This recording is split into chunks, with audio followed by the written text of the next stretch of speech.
Boa tarde, pessoal. Meu nome é João Pedro de Aguiar e hoje eu vou falar brevemente sobre fungos micorrízicos arbusculares e a biorremediação. E esse trabalho, na verdade, vai ser um arco do meu TCC, né?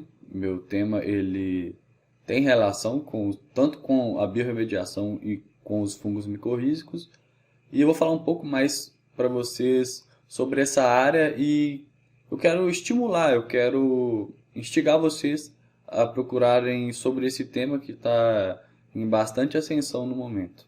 Bem, antes de falar o que são micorrizas arbusculares, a gente tem que entender o que são as micorrizas no geral. E a micorriza, ela é uma associação mutualística do tipo simbiótico e ela existe entre certos fungos e raízes de algumas plantas.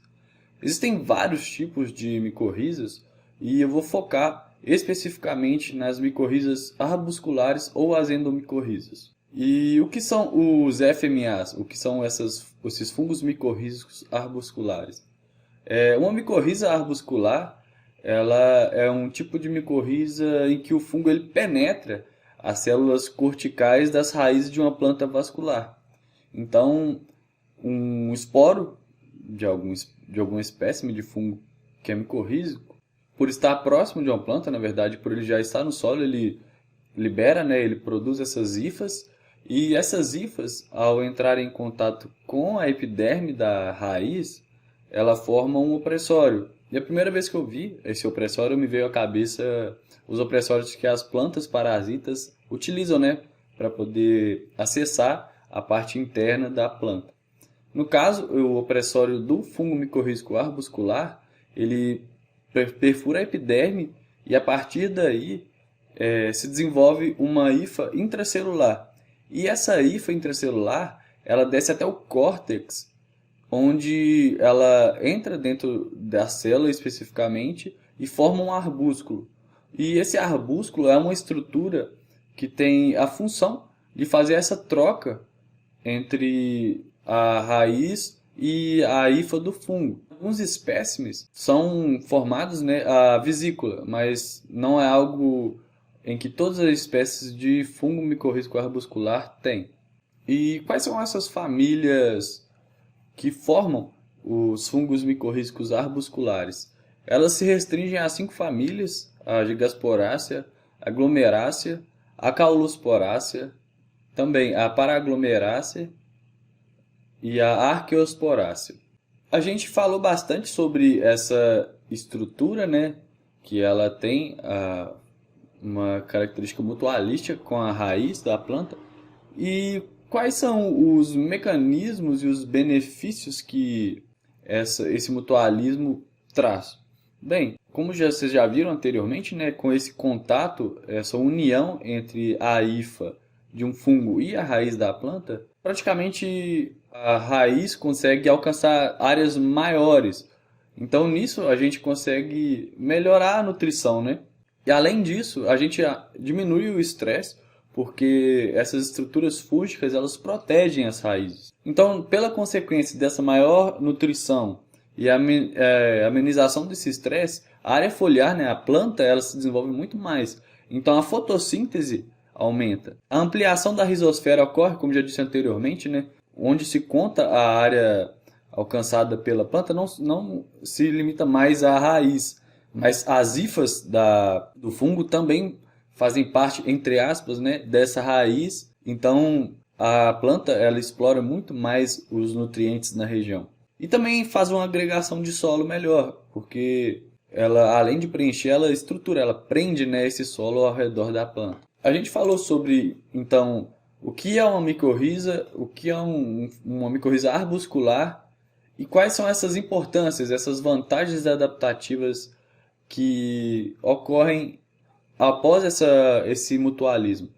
Claro, a gente tem que deixar em aberto que as vantagens são muito mais, esse é só um resumo.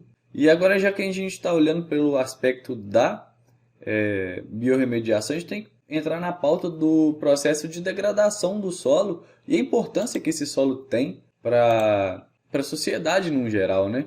E o que são essas áreas degradadas? Essas áreas são todas as regiões em que as características naturais foram alteradas negativamente. Não necessariamente por ação antrópica, né, por ação humana, mas, por exemplo, uma catástrofe, uma erupção de um vulcão, etc., podem sim degradar uma região.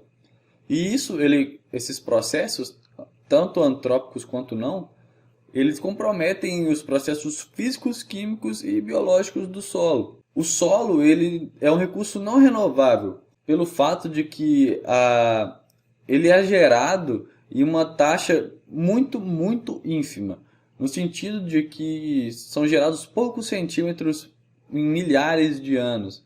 E ele também ele desempenha, né, um papel crítico no apoio dos ecossistemas e a sociedade humana, porque ele fornece o habitat para a grande maioria das espécies da Terra e também está muito ligado com a produção agrícola, né? Então, destruir o solo, degradar o solo, ele afeta a sociedade num geral. E esse aumento, né, da população e dessa demanda elevada por esses recursos é uma das grandes formas, né, dos grandes processos que cada vez mais vem explorando de forma excessiva e dificultando o manejo do solo e a conservação dele. Bem, um outro exemplo do solo e o permafrost é que eles juntos retêm a maior parte de carbono e armazenam cerca de 4,1 trilhões de toneladas desse composto.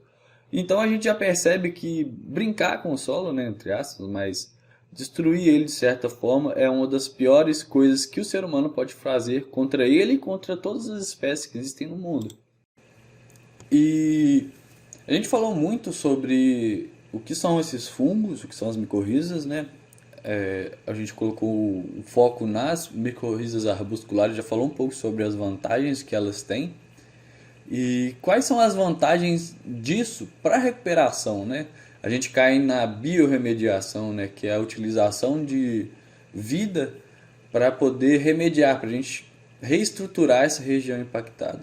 Então, como já dito anteriormente, os fungos, principalmente os fungos micorrízicos arbusculares, eles têm efeitos marcantes sobre a planta, principalmente na parte de melhoria nutricional, porque um aspecto que limita o crescimento de plantas nessas regiões é que existe um déficit de nutriente, porque às vezes a gente tem um excesso de algum metal, de algum solo pobre naquela região. A gente pode colocar como exemplo do rompimento da barragem de Brumadinho, né?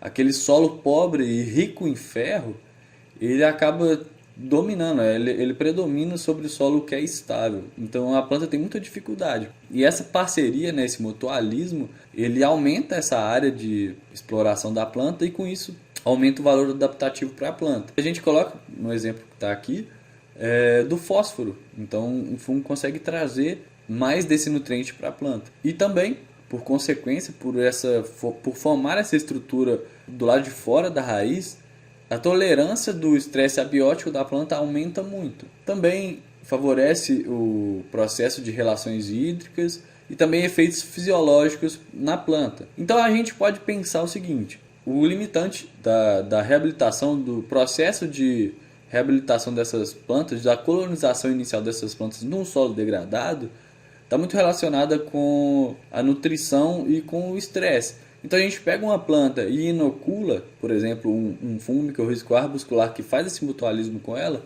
a gente consegue assim ter acesso a essas áreas mais degradadas e com isso a gente consegue pouco a pouco reestruturar, né, esse solo, porque a partir do pontapé inicial, onde a gente começa a introduzir plantas, a gente começa a estimular, a gente começa a aumentar a quantidade, a qualidade de micro-organismos no solo, começa assim a caminhar para uma forma de remediação quase que passiva, pelo fato de que com o processo pós-plantio, pós-introdução ou de fungos ou de plantas, a gente começa a ver que o solo vai aumentar a biomassa, a gente vai começar a reter esses poluentes, no caso eu vou dar exemplo de novo dos metais pesados, e com isso, com o aumento da biomassa, com o aumento dessas plantas, cada vez mais plantas que têm necessidades mais complexas para se estabelecer nessa região têm essa possibilidade. Então a gente começa a ver aquela colonização que a gente vê muito nas aulas de ecologia, né? As plantas primárias, e vai caminhando até o ápice, né? de uma formação vegetal, no caso, por exemplo, de uma floresta.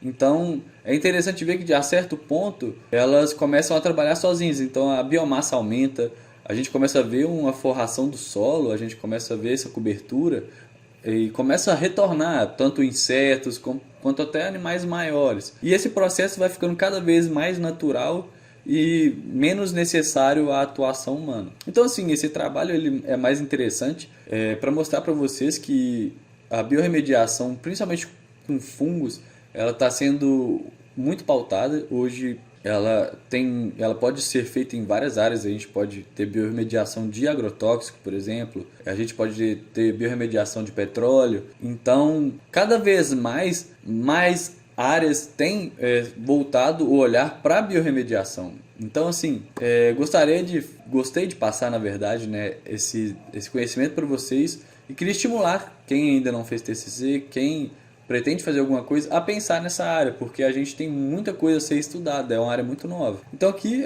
estão as minhas referências que eu utilizei para construir essa apresentação. Muito obrigado.